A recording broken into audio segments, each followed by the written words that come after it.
ออกไปต่อเพิ่นว่าอีพีสองมาแล้วพี่น้องคลิปบางอย่างมันตัดเองพี่น้องก็เลยว่ามาต่อเลยมาแล้วมาพูดหน่วยที่สองใกล้สิแล้วแล้วพี่น้องใกล้ชีวิตแล้วมาต่อลงคอยแล้วพี่น้องลงคอยลงผู้แล้วจะหน่อยพี่น้อง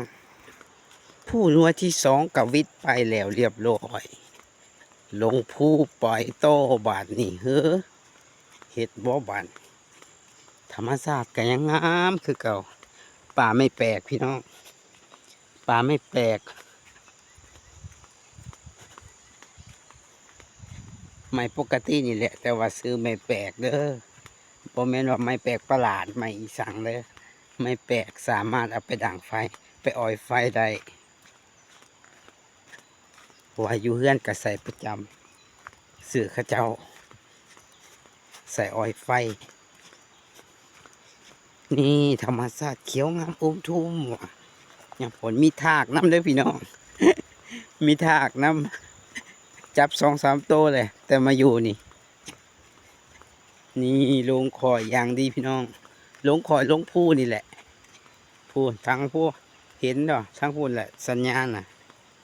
ทางพูแล้วมีสัญญาณทางนี้แล้วบ่มีสัญญาณเลยอยู่เทิงพูบ่มีสัญญาณพี่น้องบัดลงพูแล้วมีสัญญาณงึดน้ำก็ว่าสูงอยู่เนาะแต่ว่าเป็นอย่างมันบ่มีสัญญาณนี่ต้นแปลกต้นนี้ก็ใหญ่ใหญ่นี่แหละแต่ละมือกับมือเทือกับมานั่งหอดนี่มานั่งเบิงมานั่งเล่นโทรศัพท์นี่ไปแล้วนี่แหละบรรยากาศลงภูลงผาพี่น้องลงภูแล้วลงภูแล้วนี่แหละภาพบรรยากาศเอามาให้ท่านผู้ชมเบิ่งเนาะ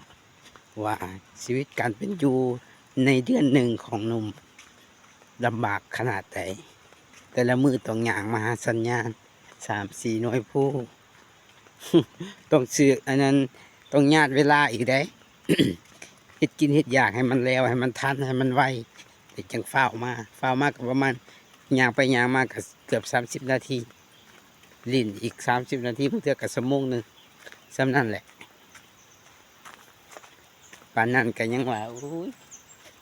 ย่านแต่บ่ทัน ย่านแต่บ่ทันพี่น้อง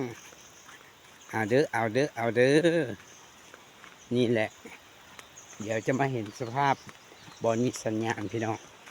ย่างมาเลยย่างมาต่จะจมหลายเพิ่นว่าผู้เฒ่านี่จมหลายแท้ ดีหอดทางใหญ่พี่น้องทางใหญ่ทางรถที่เที่ยวกับว่าเป็นทางใหญ่ยังหรอกทางใหญ่ของกระทั่งใหญ่เห็นเลยเนาะจะให้ว่าจังไดมันก็ถือเลยดินี่เลยเห็นแคมป์บอกนั่นแหละแคมป์ที่มีสัญญาณที่นุ่มไปประจำบางเทื่อกับขยำแดดแห้งบอกหรือว่าบ่มีฝนกับนุ่มจะมาอยู่นี่แหละก่อนที่นั่งแต่ละมือบางเทื่อขยำฝนตกกับไปพุ่นเลยไปแคมป์เขาไปนั่งอยู่นี่ครับเหวลึกมากนี่แหละธรรมชาติสวยงามโอ้ยเนาะสายน้ำไหลเสียงดังยินวะเสียงดังฟังชัดเลยเสียงนกห้องยินบอกพี่น้องเสียงนกห้องพูนขึ้นพูดต่อวะ คือสิบ่ไหวแล้วอ่ะกำลังลงมาแล้วสิให้ขึ้นบ่ได้เด้อแบบนี้บ่ได้เด้อบ่เอาว่าสานี่แหละพี่น้องยังสิย่างไปต่อได้มันมีแคมป์นี่แหละก็มีอีกแคมป์หนึ่งสิไปต่อพุ่นเพราะว่าน้องสาวอยู่แคมป์พุ่นสิไปปรึกษาเพิ่นว่ามีรถบ่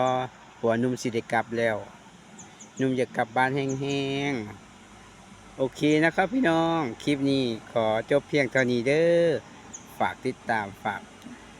เบิ่งเด้อพี่น้องบ๊ายบาย